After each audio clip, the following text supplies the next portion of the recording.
Grounds Committee, as you know, for spring of 2011, Cody Dumont. Brad Schulte. Tom Shaw. Jared Allen. Kevin Walker. As an introduction, basically what does the building and ground do? Our committee works with Greg, farm operator, Tom, Jessica, of course, to upkeep the farm, buildings, grass, go into more detail. Our objectives today are just to show you a little bit about what the state of the farm is, to know how good a condition it is and what needs to be worked on.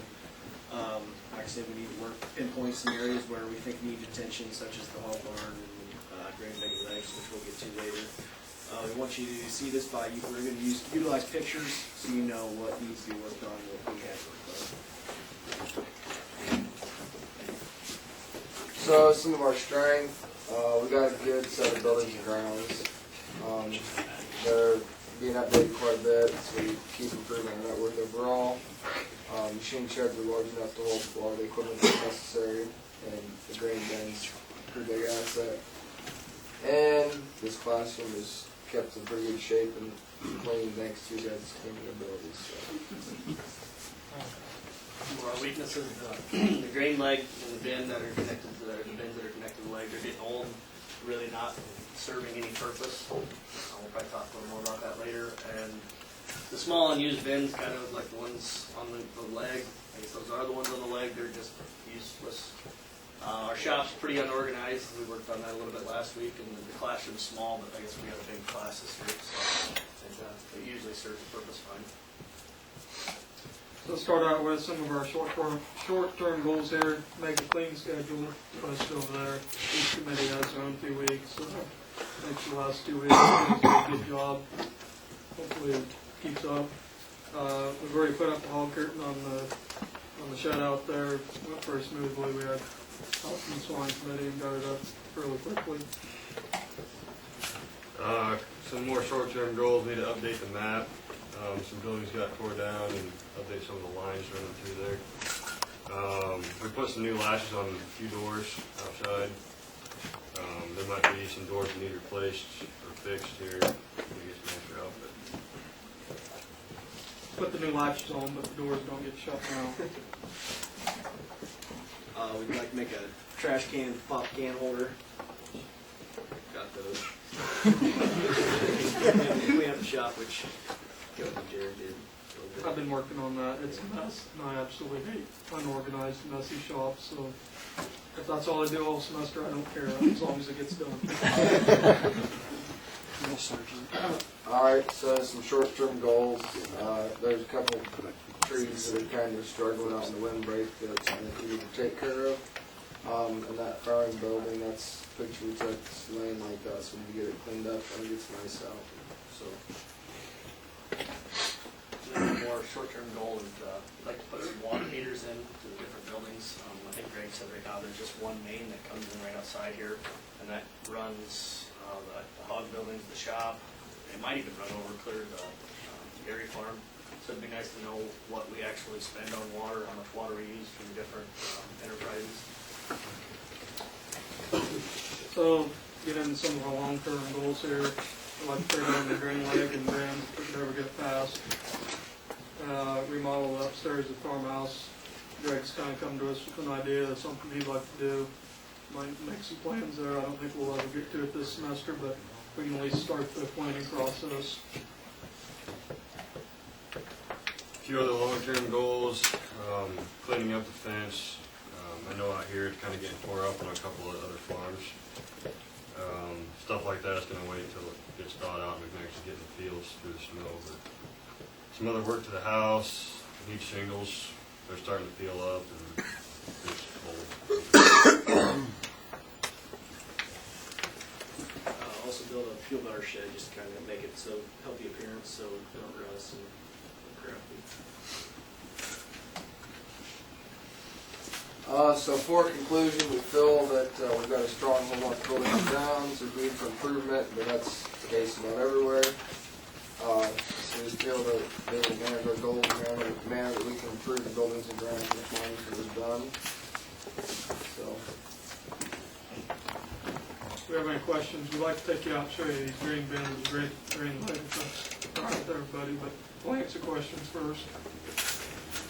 Why do you guys care which enterprises are using water? Greg thinks we're getting screwed by the other. Basically,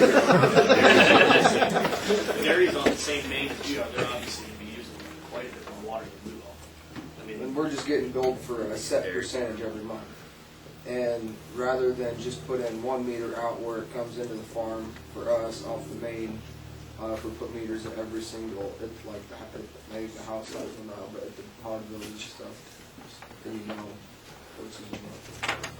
Also, it's really good too. It would be like an advantage for the hog or the hog enterprise, because if hogs are getting sick, you can tell that a few days before with how much water they're consuming. So it would help. Or, I mean, if you have meters, you can also set that alarm system up to go through the meter, so if the water gets shut off, it'll let the alarm system know. So. Actually, I'll just give everybody a quick update on that. We do have meters on the 2 hog buildings. We don't have a main meter out here. And that's where the problem lies. We can get the information on the swine buildings if we read it, but we don't have this information out here. And again, in someone's infinite wisdom, before I got here, matter of fact, I believe it was within months before I was hired, they decided they were going to start charging Ag 450 water. Ag 450 had never been charged water since 1943. It was just on the whole one main line. So finance has seen the bills on the departmental statement. It comes in, it's a huge bill every month, what, $1,200 or whatever it is. And someone sat down and negotiated and said, oh, 450 probably uses about 25% of that. And everybody signed off on it, and that's what we get billed every month until we can prove differently. So that's one of my priorities as well, and it's kind of got pushed aside the last 3 semesters after we found this out. So We drill well. I was going to say drill a well for $1,200. buildings and grounds on the research. Drill well. That works out pretty well. Student fun. It'll help us in generations to future. You meant to amend it, So that is- 6 times, and we're gonna go. I've got a couple questions. I'm sure there might be some others. When was the last time the house and the garage were shingled? You know? Over 8 years ago or something. It was back when Greg, like shortly after you started.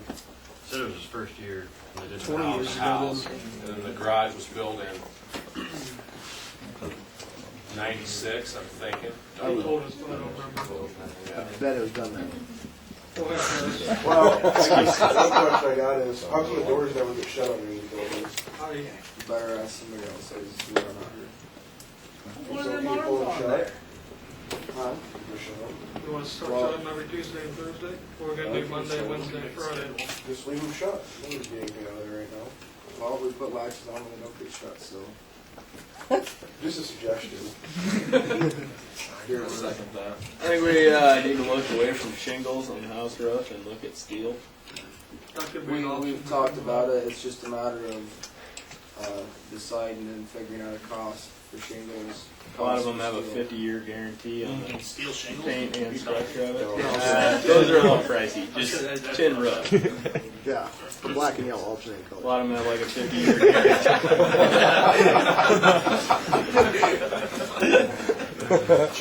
I would like to just make a follow-up that comment and that issue about something that's bothering me with doors not being shut. A couple things to remember. You guys are the managers. You have operators, student employees. If you expect the doors to be shut, then we need to communicate with that to the operator and the student employees that that's the expectation that you have as a class. Okay? So, as Greg said, he's going to continue to operate the way he's been operating until you tell him differently. So if that is an expectation, and that's an example. If we have an expectation in any other area, the expectation is that something is done a certain way that has to be communicated to the labor force. So something to keep in mind. You do have control over those things, at least for this semester. Well, that's one of our expectations, you all know it. And hopefully Greg will see this on the video too, so. Got that, Greg? Any other questions for buildings and grounds? All right, thanks.